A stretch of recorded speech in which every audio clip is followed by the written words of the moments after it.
Hey, kids. You're listening to the internet's wettest podcast about video games, consoles, and pancakes. The SML Podcast. Prepare for the SML Podcast.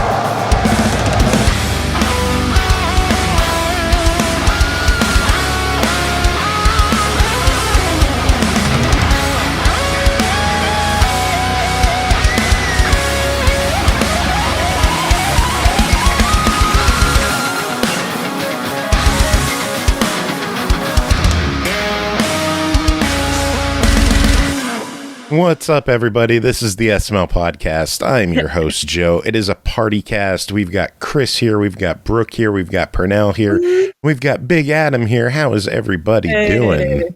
Cold and rainy. Your face is a party cast. Oh, got him. Oh, shit. Damn. He's out of line, but he's right.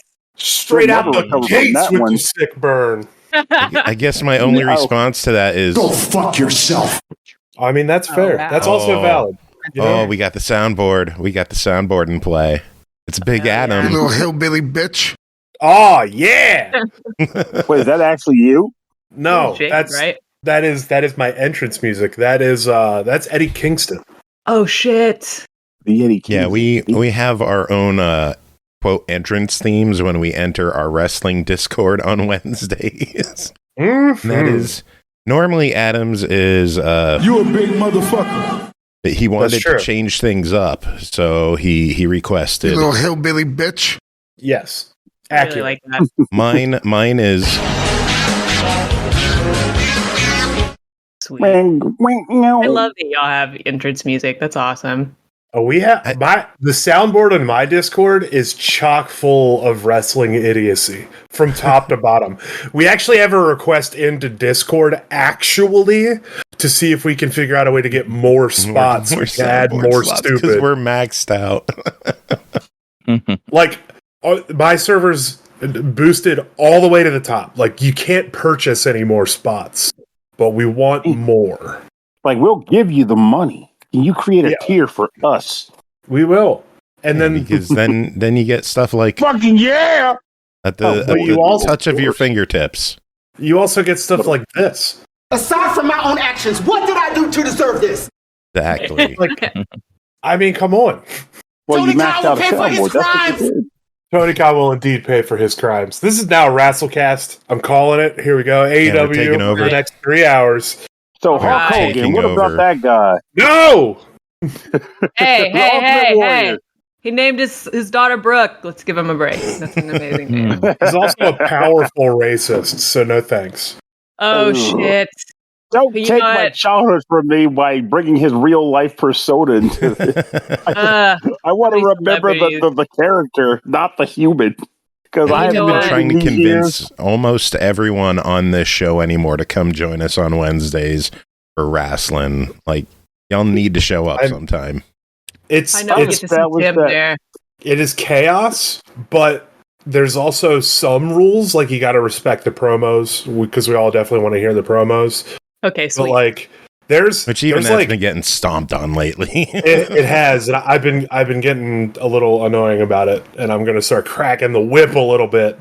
But it's turned from a group of 4 dudes who were just really bored and lonely during the pandemic who wanted to watch wrestling together to a weekly group 3 times a week of like 10 plus. Whoa. And it's crazy now. It's and How's that? paper. We've had like 15 people at a pay-per-view before. We have. It's Whoa. awesome. That's awesome. Were y'all just doing Wednesdays a couple years ago and it blew up? We were doing, well, AEW started their TV right before the pandemic. So I was having people when I was, because my wife and I were still living Yeah. in Baltimore. So we were having Baltimore friends over to watch because I was the only person that had cable subscription. And then the pandemic happened. So I just started streaming my cable service to my Discord. And the Baltimore friends would just meet me there. And that's how we would watch. That's how we kind of like overcame the Wasn't it just you and Matt at the start? It was me, Matt, and then to be fair, Jono was coming, and he never actually did the online thing because he also hates the internet. And then Don't we all? Phil was actually one of the people that came to my house, but he didn't show up to the Discord era until way later. So he like missed the middle ground. But yeah, that's the story of Wrestling in Adam's Discord. And we watch all the pay-per-views. We watch all the AEW television broadcasts. So it's like 3 days a week. I joined in fairly early, and then I mentioned Tim, and you're like, yeah, invite him along, and he started showing up, and just kind of exploded from there. Snowballed from SML podcast, sometimes kind of guy, Dave K. He's a weekly. He's always there. Danimal, who we play all the time, he'll show up every now and then. Yeah, Dan comes through all the time. We've had Botchamania legend Matthew show up on occasion. Yeah, he used to come through a bunch. We had Mega Ran come through once or twice. It's weird, the crazy community that you have on your It's all because of MAGFest, dude. It's all because of MAGFest. I've had that luck. I've met 1 trillion people through MAGFest and just being an idiot. And that's what I'm good at.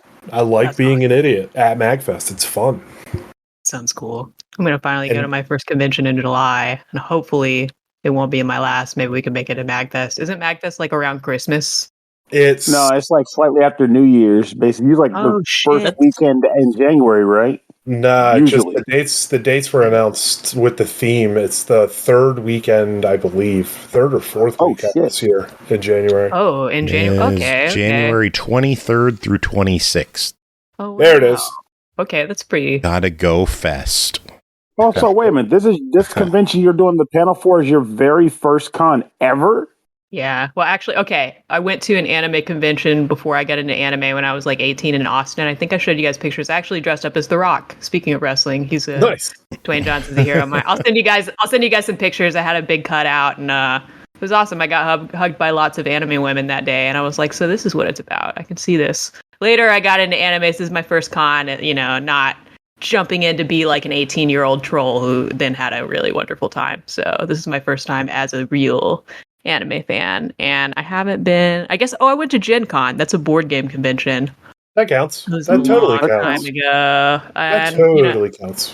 I'm glad I went, but I began a lifelong addiction to mini terrain when I went there. I did not know about mini terrain, and now I own a lot of it. And I spent a lot of money on this stuff when I was still a waitress. So the one thing that you need to understand about MAGFest before coming to MAGFest is MAGFest is not a convention in the typical sense at any stretch of the imagination. It's a 4-day never-ending party that has convention aspects to it. Okay, nice. I'm a little nervous to go to this convention because I just kind of don't know what to do. I see there's a lot of ticketed events, but like I don't know what to get. Like I'm going for a specific reason. I get to meet some internet friends and I'm really pumped, but like I don't know if this is the type of thing I would normally seek out. Like it does seem pretty hectic. So I like to the a party. convention that then charges more ticket prices for other things inside of said convention. Yeah, I didn't realize that until recently, and I was like, "Damn!" And then I'm unfamiliar with that convention format. That's weird. That at least to me, that's really weird. I really wanted to go to the idea. Expo does this? Yeah, I bought some Butler Cafe tickets, so I'm that person now. I'm just throwing all shame away this year. But I really want to get to the idea. Doing that actually. I don't think everything's ticketed, but a lot of it is, and a couple things I was interested in that I just figured I got to go to, are not only paid, but like one of them sold out and I can't go. And I was like, man. Well, and the other night, if there's one thing that I can tell you about MAGFest is a paid badge is a paid badge.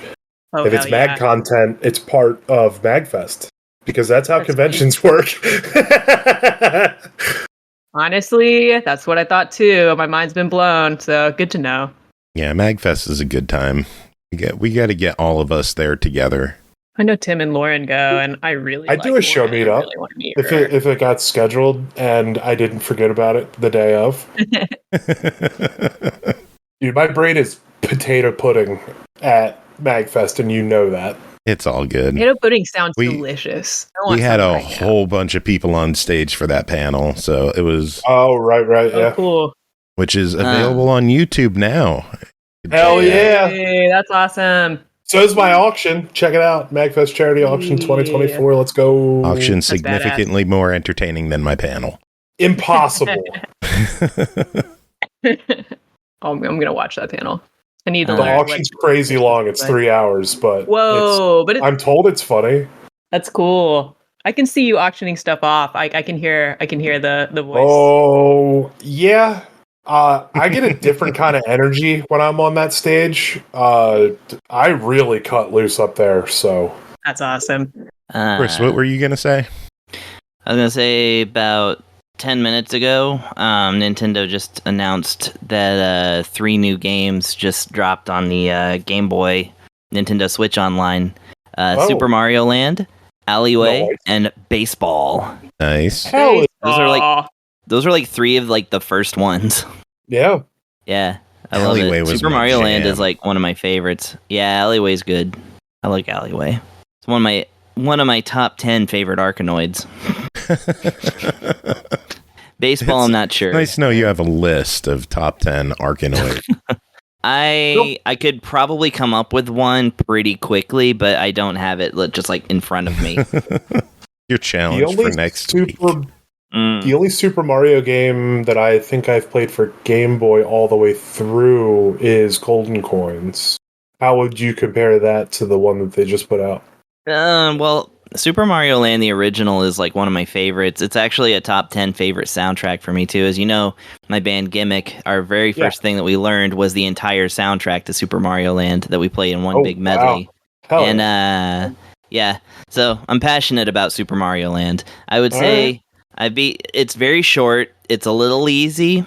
And the controls are weird if you're used to the big boy console Marios.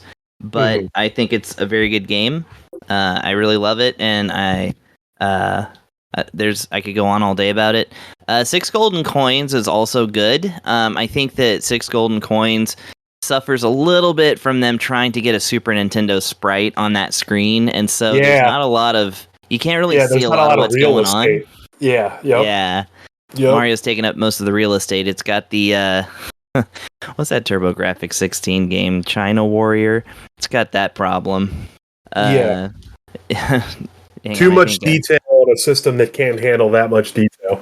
Yeah, if you Google like TG16 China Warrior or TurboGrafx China Warrior, you'll see what I mean. It's your guy is like a third of the screen large because they wanted a super huge sprite, and for that reason, you can't see more than 3 feet in front of you. Right. But see, it has that a little bit, but it's like it's also a charming game, and I have to give it props, of course, for introducing one of my favorite characters, Wario, even though he's a little weird in that one. Wario is just a little weird. I think we can all agree. Yeah, he's a weirdo in that one, which is great. He also that final stage, Mario's castle, which is odd that Mario has a castle, but it's that last stage is kind of bullshit, but it's okay. I did just like that your ending changed depending on how much money you saved up. Oh yeah, something like that. The building at the end. Funny enough, I own 2 copies of 6 Golden Coins on the Game Boy. The reason I bought the second one is because the first one, the battery went out in it, so it won't save. And then the second one saved once, and then the battery went out on it, and so it doesn't save either. So I have 2 copies of it that I need to actually take to some place and get the batteries changed out, because I think it requires soldering for Game Boy carts. Oh, I mean, if you have 2 of them, you should donate one of them to science and try to do it yourself. It would be good learning experience for other carts. True, but I literally don't have the tools, so it would be pretty messy. You can get a soldering iron kit off of Amazon. I literally did this to do something similar for like $30. I would not trust myself with the soldering iron. I didn't think I would either, but then I watched a couple of YouTube videos. I'm serious. I watched a couple of YouTube videos, and I just kind of learned how to do it. Yeah, it's one of those situations where it's like, now I could do that just so that I can say I have a Super Mario Land 2 6 Golden Coins copy that saves, but also I got an analog pocket that does save states anyway. Yeah, I got it on 2 different EverDrives that also save state and have battery saves. No, I get FPGA that. emulation. I'm a really terrible retro hardware guy. I love retro hardware. That's all. I absolutely appreciate the new wave. I have nothing bad to say. There's nothing bad. I just really love the old technology, so I love to try to restore it as much as I can. Yeah, I still have old Game Boys and stuff, but yeah, they frequently have problems. Oh yeah. I don't have one that does not have a problem aside from the ones that, use emulation in some way. Mm-hmm. But that's all right. I ain't picky. Even I have an Anbernic handheld emulator that doesn't have a working headphone jack, so yeah, I'm screwed there too. The Pocket's the only thing that works right now portably that's not like a Switch or a 3DS. Mm-hmm. Pernell, what kind of emulation situation you got going on the deck? I think I just did MU deck or whatever, emulation station, MU deck. I play, at this point I have damn near everything I could possibly want on it. Like anything up through like the PS2, Saturn even, which was a real wonderful thing to get because I could play things like Dragon Force 2 on there and the Shining Force sequels. That's awesome. It's been the Steam Deck has been the best gaming device I could have possibly ever purchased, like flat out. Because let's say, even if Steam gets weird and it's like, well, you can't get online and you can't validate your games, which when I learned that was a thing that pissed me off, but whatever. Even if that were to happen, I could still say, well, I have all these cool emulators on here and I pretty much built a library up of pretty much anything I possibly want to play. And stuff that I didn't think about, I could still get. If not through me, then I have a couple friends who are obsessed with like getting all the good games, so I can just ask them, hey, you have this ROM I can download and play on it? He's like, sure. And then people have been like, why don't you sell yourself? I'm like, because I like the stuff I already have. But one day I might have to sell them, whether because of space or money or because I have a midlife crisis and decide video games don't have a place in it. Either way, I could still have every game I want on this one handheld device, and that is the best damn thing ever. It's great. I adore it. And that does include things like Game Boy and Game Boy Advance. I think it even can handle the DS, but it just doesn't feel right on there, so I won't even bother. But it's just a fantastic device for emulation. And I am glad to have it. Part of me wants to buy a Steam Deck just so I could play Great Greed on the Game Boy again. I mean, it's real good on the Analog Pocket. I really want If you decide to, let me know. That might be my catalyst to buy an OLED or something, so keep me in mind. If you're like, hey, I'll buy a used one off of you or something. I was considering an Odin 2, because I hear that that's also a really good one. It's just a little bit smaller, and it can do up through the same systems that you were specifying. But I don't know. No. Pretty happy where I am right now. One game that unfortunately I don't believe is Steam Deck verified is one of our review games we could talk about tonight. There it is. Oh, man. Segue. Should we dive into reviews? We only got a handful to talk about tonight. We could probably knock them out pretty quick. You say I think so. All right, Adam, you ready to start us off? Sure. All right, well, let's start. First game to talk about tonight. MotoGP 24, developed and published by Milestone, released May 2nd on Xbox One, Series X and S, Switch, PS4, PS5, PC for $49.99. Rev up your engines. MotoGP 24 is back. Dive into the heart-pounding action of the 2024 season and immerse yourself in the thrills of unexplored landscapes, all thanks to the revolutionary riders market. Adam, tell us about your time with MotoGP 24. So, MotoGP 24. MotoGP 24 is a game that I was actually kind of looking at just because I'm big into the racing games, as some of y'all may know. I keep up with a lot of car racing games.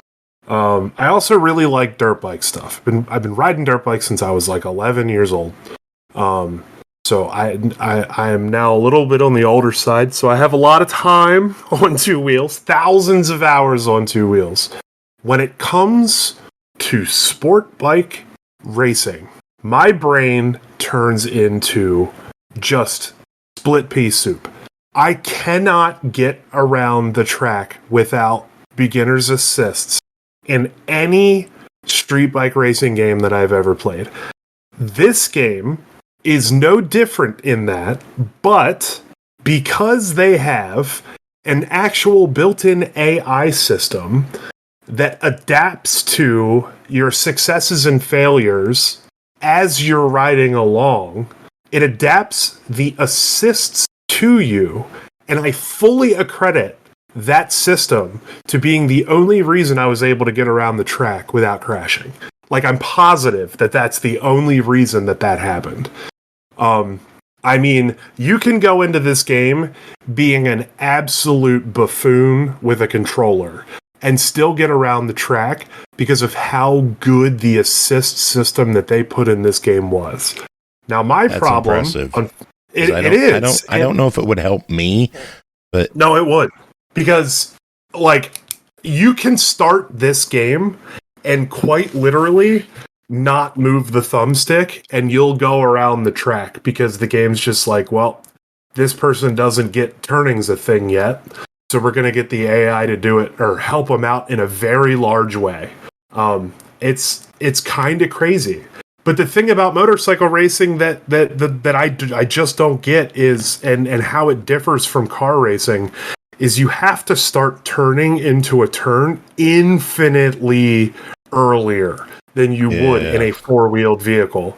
And I can't wrap my head around S-turns.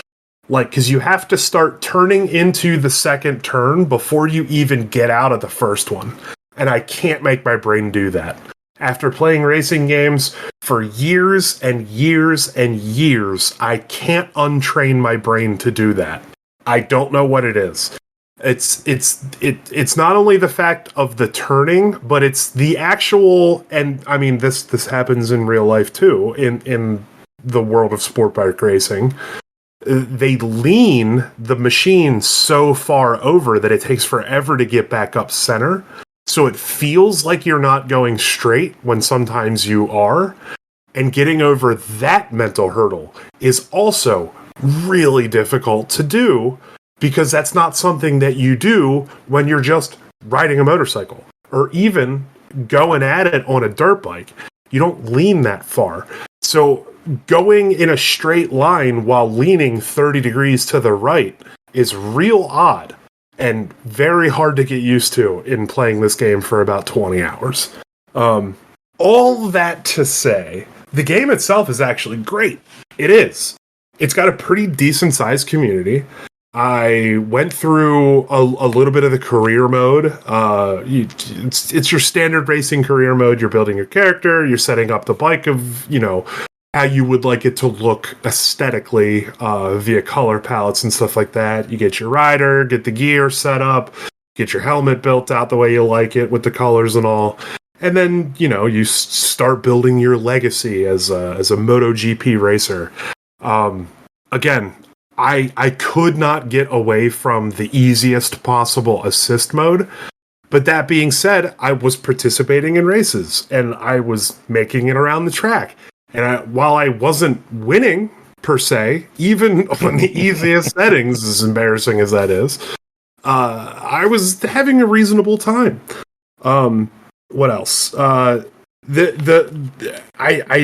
can't overstate how good controlled AI is for this game. That's not something that I had ever even thought about in a racing game, but with the physics that are as complicated as they are with racing a motorcycle, especially one like in a car, if you floor it, what's the worst thing that's going to happen? You're going to burn out.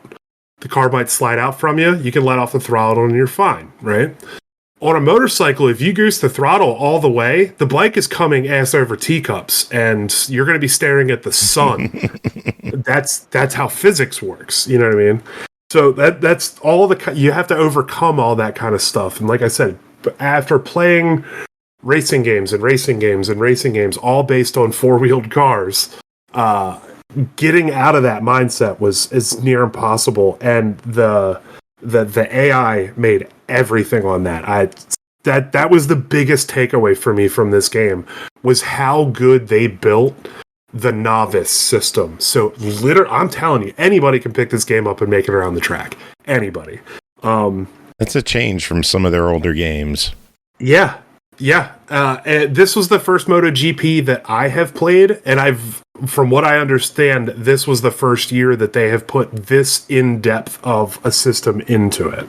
The other thing, now this has been in other games. This is not a new technology, but it's something that they keep doing, and I really actually like it, and it's something that Milestone does in their racing games, the development house.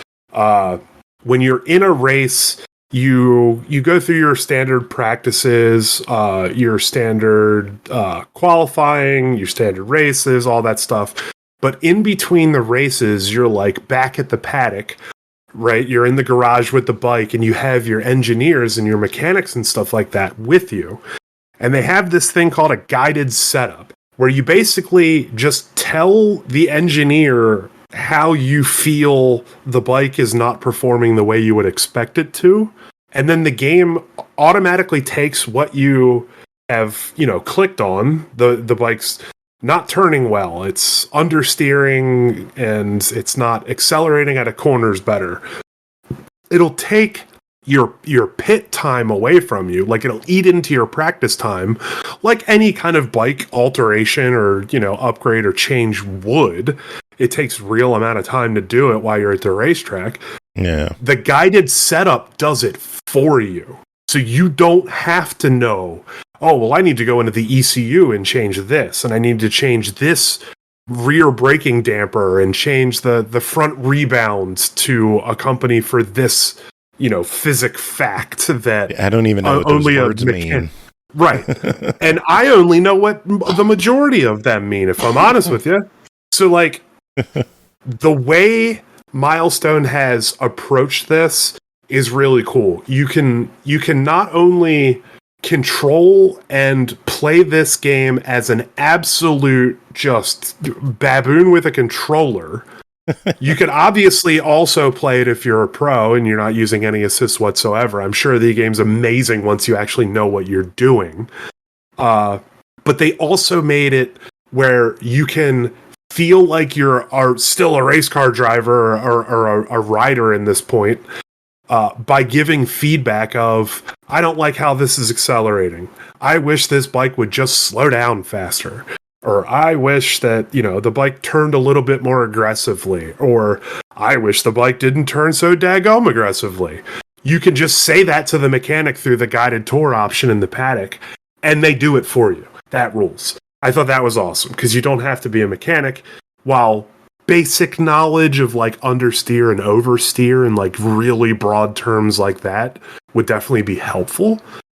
You don't need to know those things to improve the experience for yourself. They allow you to help yourself a lot in this game, which is really cool.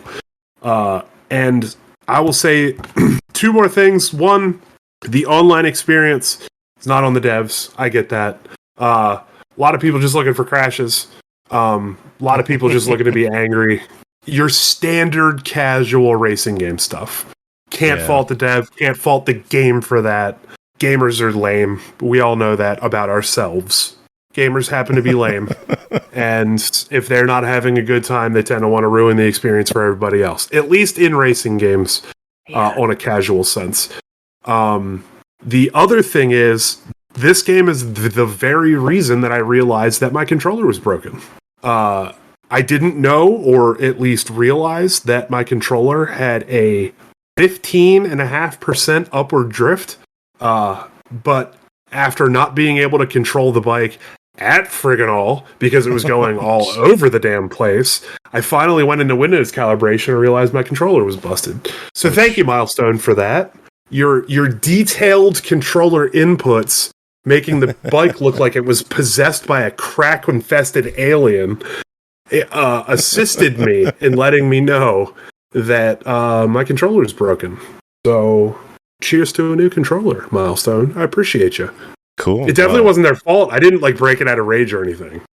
If anything, I was impressed on how well this game handled an idiot like me and allowed me to actually get around the circuit, which was unexpected, to be very honest with you. Very cool. Well, the game clocks in at $49.99. What is your verdict on this one?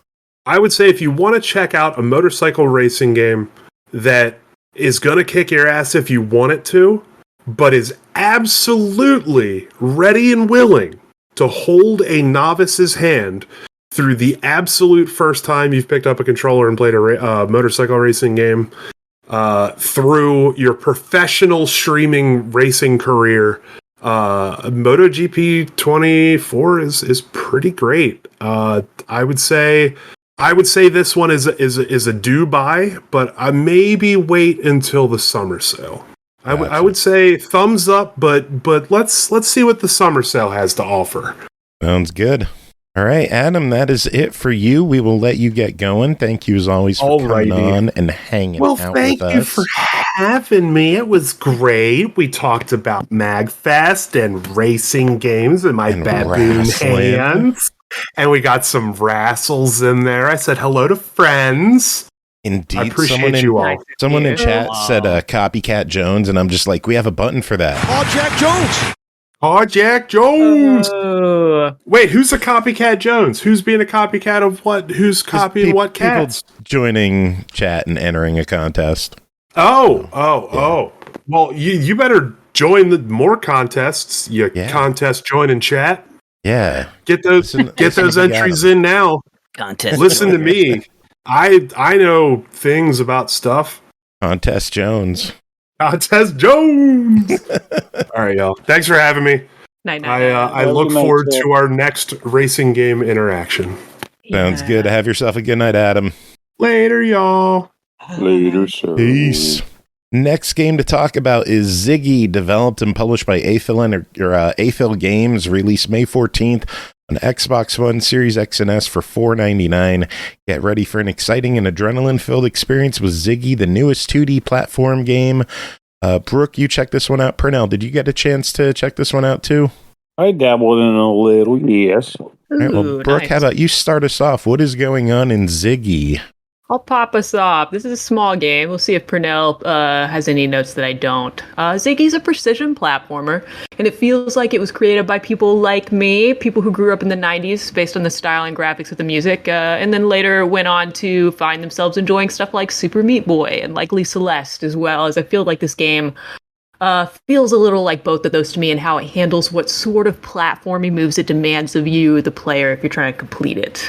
I picked up this game, I played a couple levels, and I immediately was like, damn, this game is harder than I thought it would be for a game that costs a few bucks. But even though I struggle to complete games that I find this technically challenging, I did not find that to be a bad thing with this game. Let's start with my favorite thing to talk about, the tutorial. Wowee. 2 weeks in a row, I have nothing bad to say about any game's tutorials. This will never happen again. This is a miracle. This tutorial was great. It's very short. It's 2 or 3 levels long. I can't remember if it's 2 or 3. Maybe Pernell can call me on that. The game definitely makes you sure that you can learn all the moves you need to play this game, because you absolutely cannot move on until you learn enough mechanics to survive and really get the concept. And I always really, really appreciate that in this tutorial. That's pretty much all I ask. Just make sure I'm good to go. And there aren't many mechanics to learn in this game. We can jump, of course. We can also double jump. We can also dash, something Celeste fans will be mega familiar with. This is a super important mechanic. We can dash midair, and we're going to have to do it a lot if we want to complete this game. We can wall jump. I don't know what else to compare it to, so I'm going to say think of the Mario games where you can wall jump to climb and get to higher ground. Sometimes you ricochet between 2 small walls. Sometimes you just kind of jump up on top of yourself to get up the wall. You can always tell when I go ad lib and I'm not reading my notes anymore. I immediately break down. So I took this game and Joe showed it to me. I was like, this looks cute. And I took it because my first loves were all platformers. Sonic 2, Super Mario World pretty much single-handedly sealed the deal that gaming was going to be an addiction for life for me. And then when I was in my 20s and I thought I'd outgrown platformers, I thought I was too cool for them. I learned I was super wrong because I found a game, I don't know, maybe you've heard of it, Cave Story. It's one of my faves. And then I didn't put that game down. Even such a good game. Even I didn't put it down even one day until I beat its hell level, which took me 3 whole months.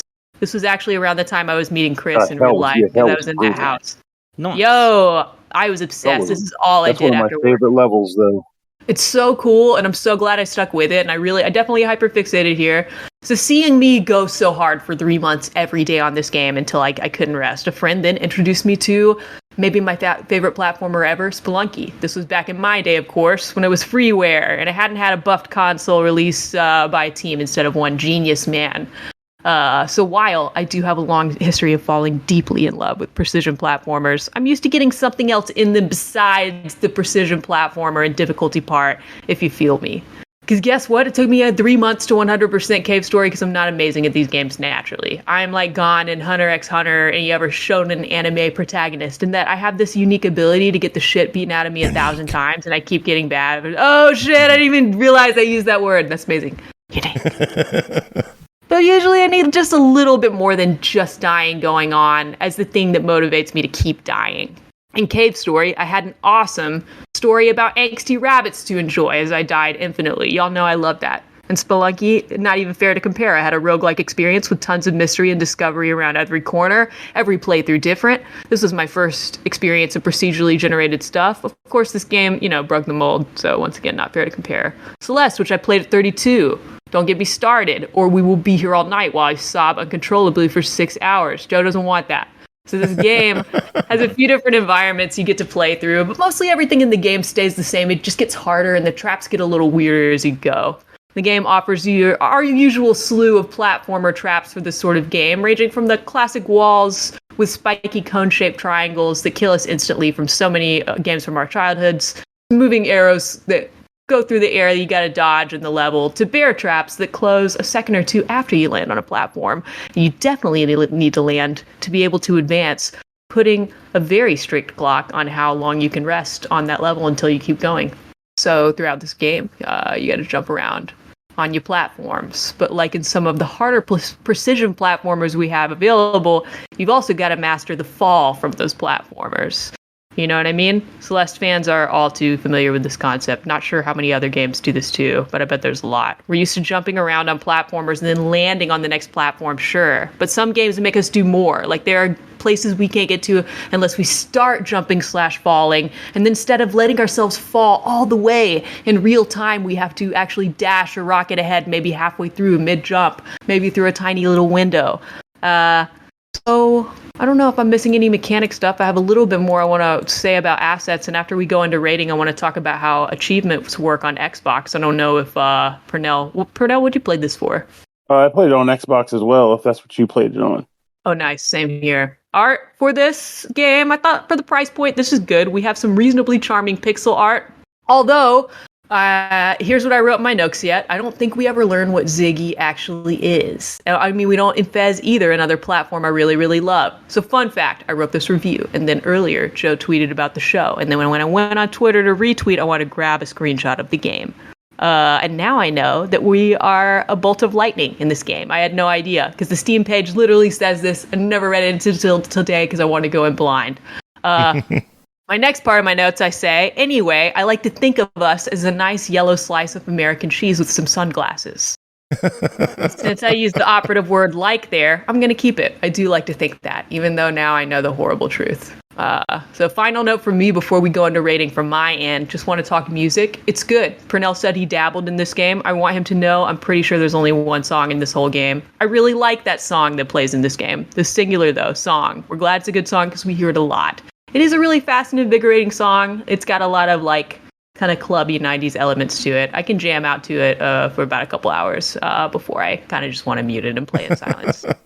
Well, let me turn it over to Pernell if he's got any notes for us. I mean, you were fairly concise with everything you had to say there. You nailed most of, if not all, the points. The game, in my opinion, though, it's not a bad title per se. I'm not sure if it's I think it's by the same studio that did that game I did called Kin Duo a couple months ago, because it looks very similar to that. And if it is, I feel like when you compare the two games, Kin Duo just kind of takes it, because the mechanics for Kin Duo are a bit more interesting to do with the two characters manipulating the environment. Whereas with this game, it really just boiled down to be a pretty rote, precision platformer.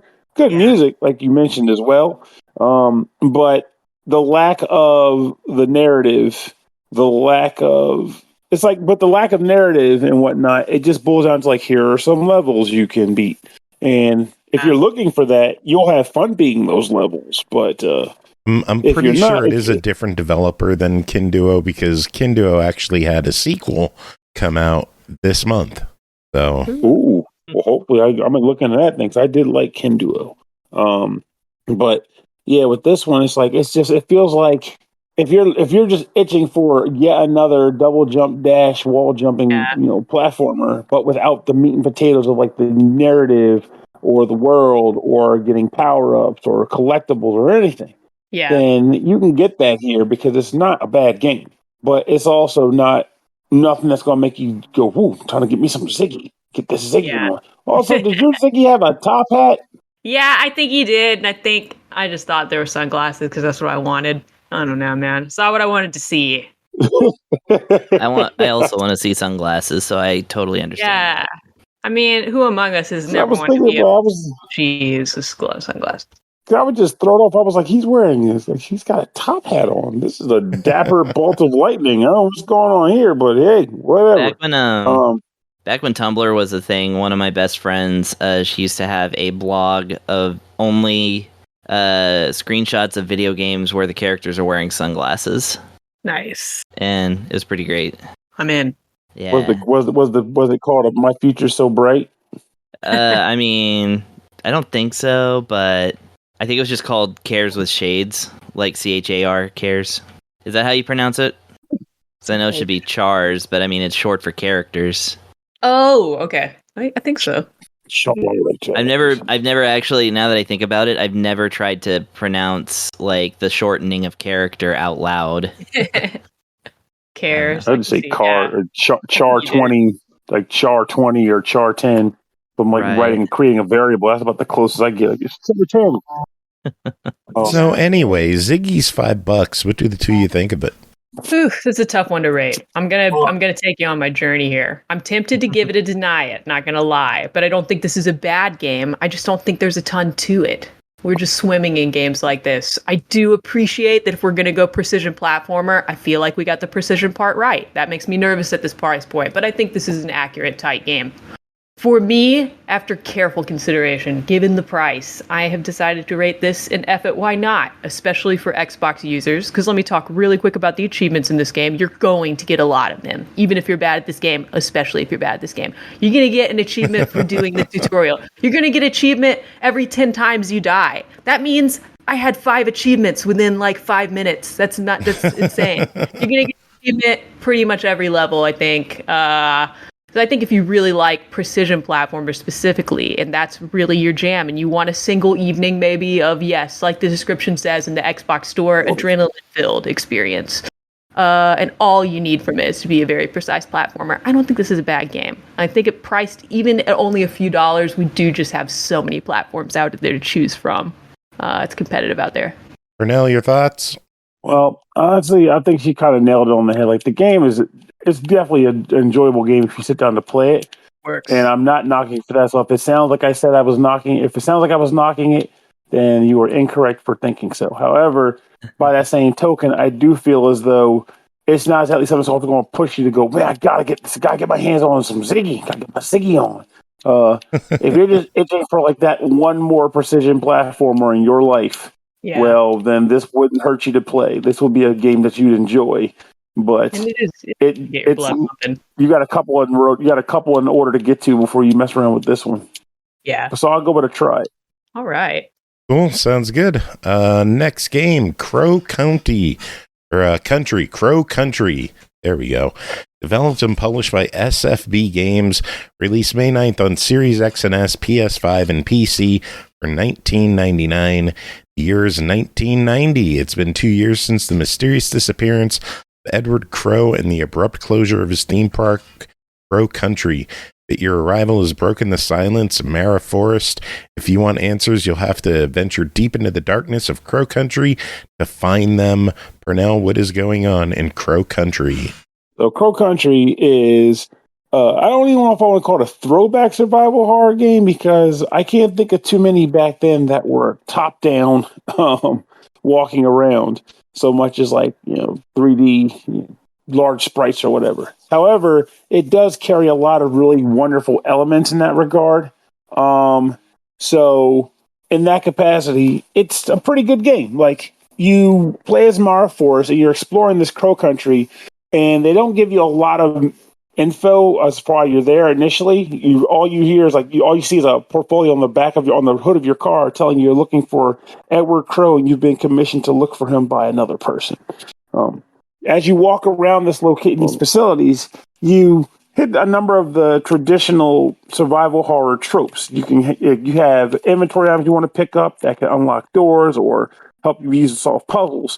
There are a number of items you can pick up for help, either for weaponry, ammo for that weaponry, healing, and so forth. The one thing I like about this game, though, is that there's not really a big issue with storage space like in a lot of games like this. So you're not going to be running around looking for storage kits or storage containers to swap items around, which was, to me, even though I understand why it existed in survival horror games and even grew to appreciate it, it was annoying. I don't want it. Yes, like you find yourself in a situation like, man, I don't want to leave this item behind knowing I might never come back to this area, and yet, bam, I'm stuck. Now, admittedly, if anyone's listening, were to make it so you could put an item down and come back for it later, I could work with something like that. I could make some moves with that. But most of the time, it's like if you put it down, it just mysteriously vanishes. Like, don't give me that.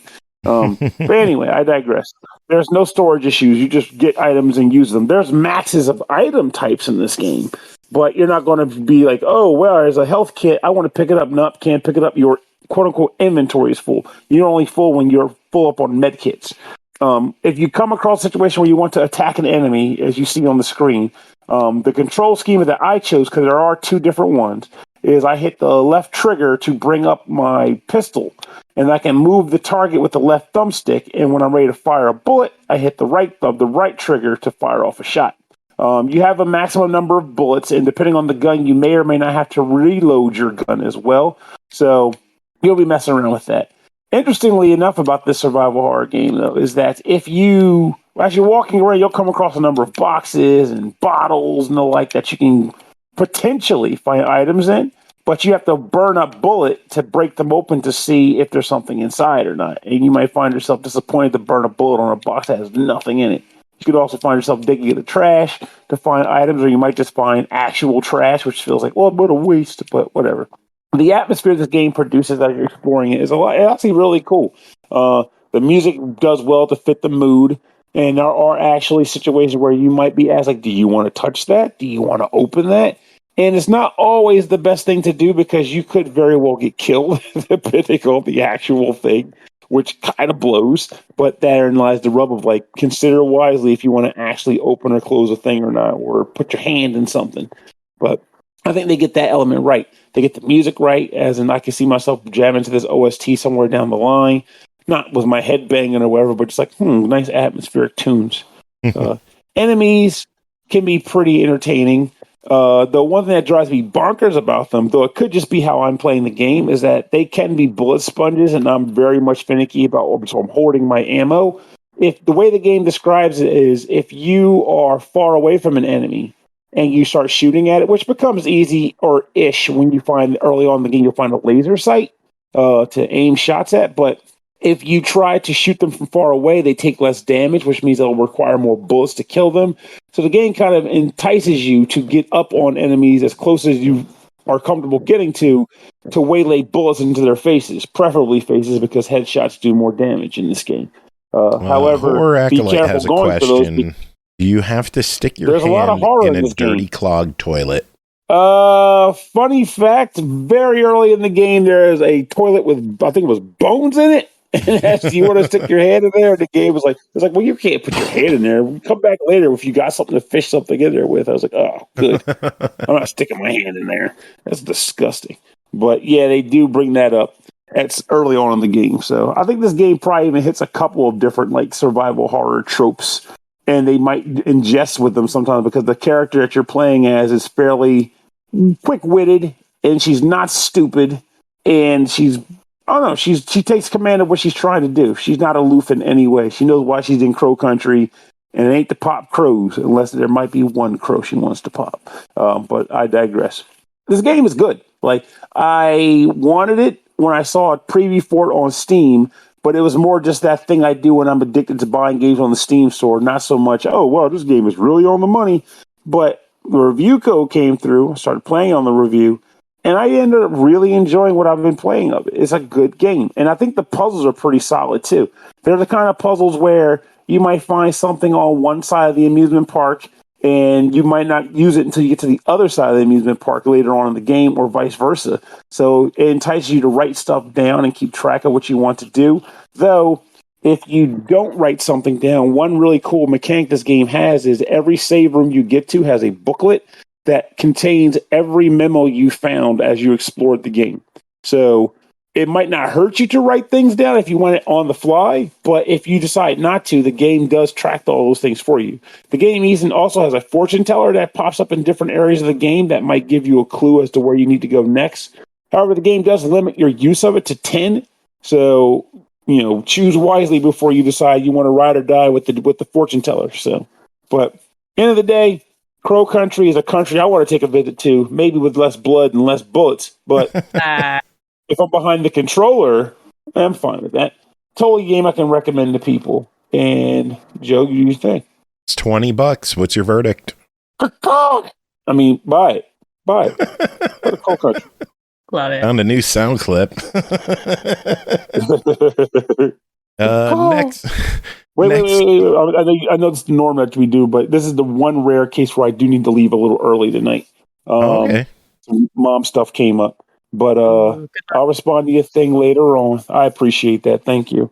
But I'll respond to your message later, and I'll catch you guys later.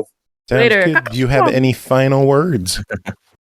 Be cool. I hope Brooke enjoys her first con, and congratulations on beating Final Fantasy Legend, Chris. Oh, thank you. And enjoy starting the second one if you decide to play it, because I think 2 and 3 just make them are even better. Oh yeah, So I've played them all. I just hadn't beaten them. Oh well, did you? If you're time to beat 2, beat it. I'll catch you guys later. Take it easy. Next game, Rainbow Cotton, developed by Kritzelkratz 3000, published by ININ Games, released April 8th on Xbox One, Series X and S, Switch, PS4, PS5, and PC for $19.99. Cotton, the legendary witch, is back, and this time in 3D. Get ready for the formerly Japanese exclusive cute-em-up gem to be reconjured. ININ and Success have teamed up once again to bring you a massively improved and for the first time worldwide re-release of Rainbow Cotton. Chris, tell us about your time with Rainbow Cotton. All right, Rainbow Cotton. So this is kind of the I would say I guess this is the last Cotton game that came out before there was a pachinko machine a couple years later. I don't think we count that, but it came out on PlayStation, so I don't know. But anyways, yeah, this is the last, the newest Cotton game before they started being rebooted. So this is we're now in the year 2000. And this is basically originally designed to be a something of a sequel to Panorama Cotton, which is the behind the shoulder rail shooter version of Cotton that was released on the Sega Genesis.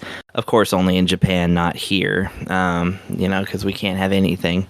Well, I mean, we couldn't, and now we can. Now we get everything, and it's overwhelming. So this was made for the Dreamcast, and it is fully 3D in that Dreamcast-y kind of way. However, the original game was a little bit panned by critics for having a really high difficulty, no auto shot, kind of nothing really to do but just try your best to get through these 5 levels and enjoy these really beautiful backgrounds, cutscenes, and adorable enemies and things like that. But so when the task came to remake this game, I think that they took those notes because this game boasts that it has enhanced controls. But yeah, to rewind a little bit, so the entire Cotton series is based around a little girl witch who is obsessed with a certain kind of candy called Willow. And basically most of the games are these really fan servicey little fairy ladies who basically trick her into defeating all of their foes with her powerful magic and they tempt her with usually lies about being able to get candy. It's all very comical. But yeah, And the story is indeed told in this game in full anime cutscenes. That is to say, it's a little, they're very late 90s, early 2000s video game anime cutscenes. So, nothing spectacular, but still really cool and fully voiced. They add subtitles in this version, so it's not, there's no dubs or anything like that. But actually really charming cutscenes that I quite like. And you get them before bosses and also between levels. So, definitely feels like a little bit more adventuresome, I suppose, than a typical shmup. But anyways, okay, so back to what I was talking about with the controls and everything. So, like I said, the camera is situated behind our witchy friend as you basically point your broomstick in different directions, and she continually shoots out shots with the A or Y button. That is to say, this is now a game that does feature auto fire, and it's kind of got that cool thing where if you do mash the two buttons alternatively, or if you're just really good on one button, you can actually get it to shoot a little faster. But that's not super important. The other thing that you can do is you can gather crystals throughout the levels that are dropped by enemies, especially these certain pot enemies. They look like magic pots from Final Fantasy. And they either contain crystals, or if you see that they have a little cage on top of their head, those contain other fairies, which if you destroy them, those fairies join you and become kind of basically like an upgrade to your firepower. I wouldn't quite say like option ships, because I don't think that they fire, like some of them do fire extra shots, but I noticed that some of them just kind of change the nature of the shots that you're shooting. Maybe I'm wrong, I don't know. The game's kind of chaotic, so it's sometimes hard to see in all the glitter like what's really going on. But no matter. So basically, yeah, it's going through 5 stages like that, shooting, Star Fox style or Panzer Dragoon style, if you wish. Except that, despite the fact that they have added in a kind of, they call it a lock-on feature, but I guess you kind of do lock on to enemies. It's not that thing that you're expecting where you lock onto a group of enemies and release like a laser to destroy a group, right? That just doesn't happen. Instead, it's basically, if you lock onto an enemy, then like your shots kind of go in that direction.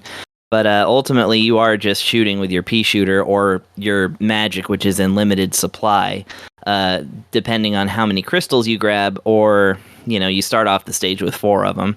And they're different colors, and each one does a different spell thing. That's normal for the Cotton series, which is kind of cool. So yeah, it's a little, dare I say, lacking in terms of what all you can do to get through the stages. Again, it's mostly just pointing and shooting. Because, you can't just get through on the magic. You can do your best to collect the magic and collect as many fairies as you can, but ultimately, really the variety comes from the enemy types, which are very cool. Like I said, they come in patterns, and they're very, they're what I call too cute to kill kind of enemies. The Secret of Mana problem. And there's like smiling little, like, I don't know, paint droplets with propellers on their heads and stuff. I don't know, maybe they're eggplants or something, I don't know. But they're adorable, and you just really, you don't want to shoot them up, but then you got to, so there you go. You can, like in Star Fox, you can actually kind of branch off by doing certain things in the stage. In the first stage, you can elect to fight a giant pumpkin, or you can chase down a train and shoot it. Sadly, the train doesn't have like the guy that's like, I can't. I'm unable to quote the train guy from the train boss from Star Fox 64. This is terrible. I need more caffeine. But anyway, abandoning that joke. So, it's basically it's that, and like I said, you have the remade game. They also have what they call the retro mode. Now, they advertise this as being as replicating the original experience as closely as possible, and you would think, oh, that's the original game then, right? It's actually not. It's the same game because they rebuilt it from, I guess, the ground up. But it is like I mean, I don't know if it's the original game because I never played it, but it's basically this game. It's just on a curvy screen looking thing with a CRT filter. And you still have like the auto fire and stuff like that. And I think they do take away some of the improvements, so maybe that's what it is. But ININ has actually been posting on Twitter lately, giving controller codes, like good old-fashioned controller codes, for like how to get all of the new benefits and enhancements into retro mode. That's one that they did. And then today they actually revealed a free, basically, credit code. So, because you start off the game with like 5 credits or something.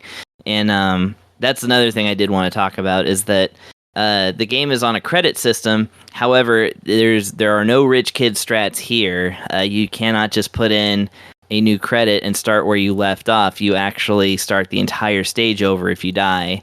Thankfully, the game does have an easy mode as well as 2 extra difficult modes on top of the normal mode. But so you can kind of tailor this experience to where you like. And in easy mode, I definitely didn't lose for like the first 3 stages at all.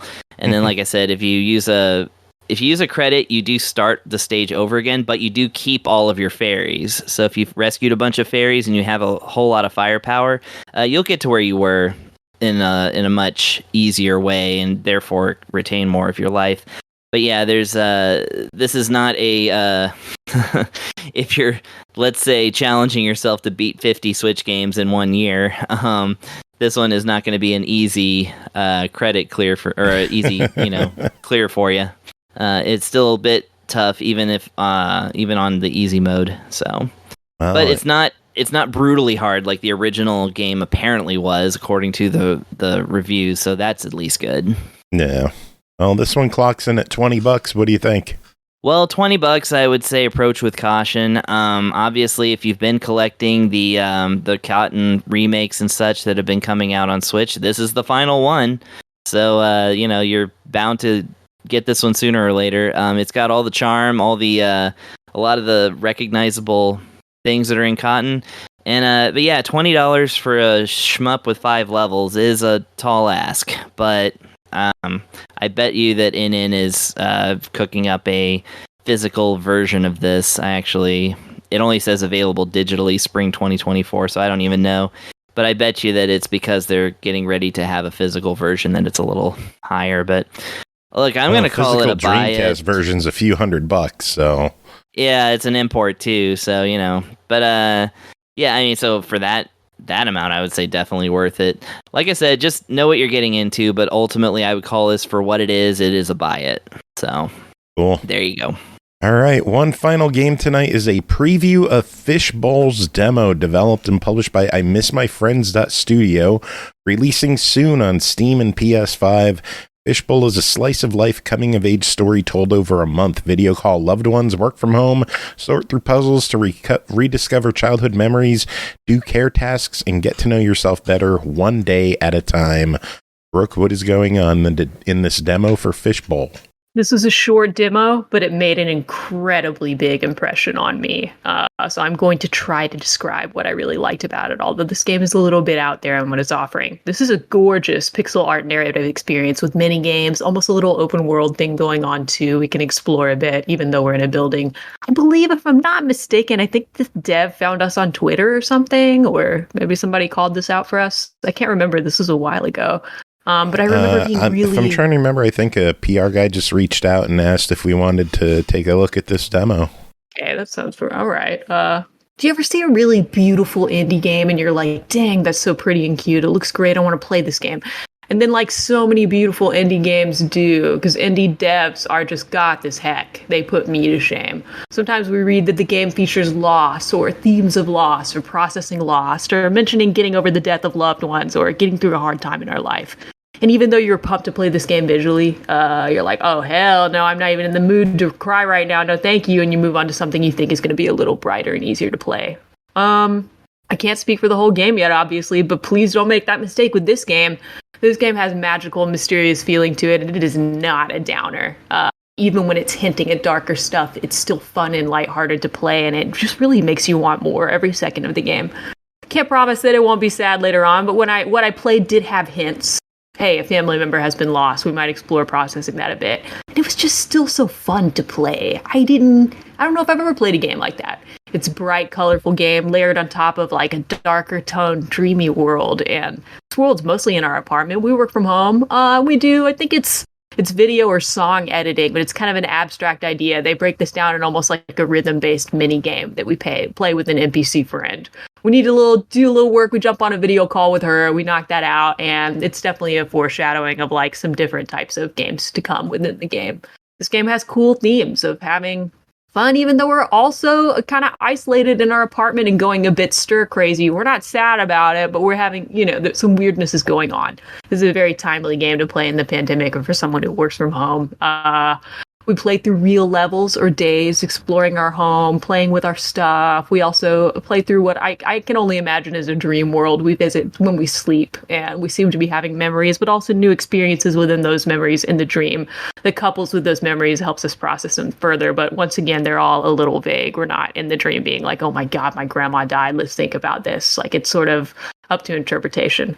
My favorite part of this game, no surprise, based on how I came out hot reviewing this, is absolutely the art, which isn't all static. This game is heavily animated as well. A lot of the text is animated. There are just tiny little touches all over it that just scream labor of love, no detail left unturned, like discover this game, poke around in its dark corners. This game is a feast for the eyes. It's a labor of love, clearly. Even if you aren't into pixel art, you could appreciate the visuals. But if you are already into pixel art, like, you're going to freak out. You're going to be out in hog heaven. I did. This is the prettiest game I've played in a while. I adore the soundscape of this game. All the sound effects we experience, talking to people on the phone, exploring, editing our work. Even reading text comes with cool sound effects that are, I can't explain it, like at one point, both invigorating but also relaxing and lulling. This is like an atmospheric experience that like lulls you, but that also kind of wakes you up a little bit. It's really neat. If this game is an all-you-can-eat breathtaking pixel art buffet, that buffet is located in a place called ASMR Heaven. Why did I write this line? Why am I so weird? God, I need to start practicing this right before the show. In addition to the asset buffet and ASMR Heaven, give me a break, Brooke. All right, in addition to the assets being just next level pretty and cute, the color scheme itself is just dead on, very timely for what's in right now, but also classic. It's got kind of some vaporwave hints going on, but not like over the top Dixie cup crap that we're seeing a lot all over the place. Of course, the art is my fave, but it's hard to pick a fave aspect of this game because I love the puzzles, and I don't normally love puzzles. I also don't like when a game has different types of puzzles. I feel like a lot of them try to do that. They don't pull it off. I love the video calls. I love the mini games. Normally when we jam a bunch of different concepts in a cute indie pixely art like this that feels like it might be smaller, it's not, but that's not obvious from the Steam page before you play it. And it does feel like it came from a smaller team. I usually find the variety a bit forced. I don't find this mix of different mechanics forced at all. It feels very consistent and calculated. It feels like every part of it that you experience, no matter how different from the last part you experience, is still the same game meant to be that way and was nailed. I feel like they nailed it. It's very cohesive. This game feels like a very tight project, regardless of the fact I do think the team size is small.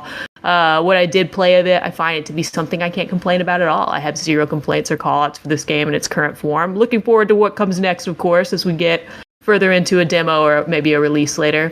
Towards the end of the demo, we learn the reason for the game, Fishbowl. We receive a memory box from our mom from when we were a kid that has some of our past favorite treasures in it from our childhood. After solving a puzzle that comes with this box, we find ourselves in possession of, in addition to other things, a toy fish and a toy bowl. We barely remember this thing, but it remembers us, even though we definitely don't remember talking to it growing up. Now we can talk to this fish. We set it up in our house. We talked to it for a while. It's very excited to be there. And while it's clear this game is going to have some magic in it, and it was hinting at that before the fish showed up, the fish shows us that things are about to get crazy, and I cannot wait to see how we develop that. We do in the demo right after that. This game definitely left me wanting a lot more.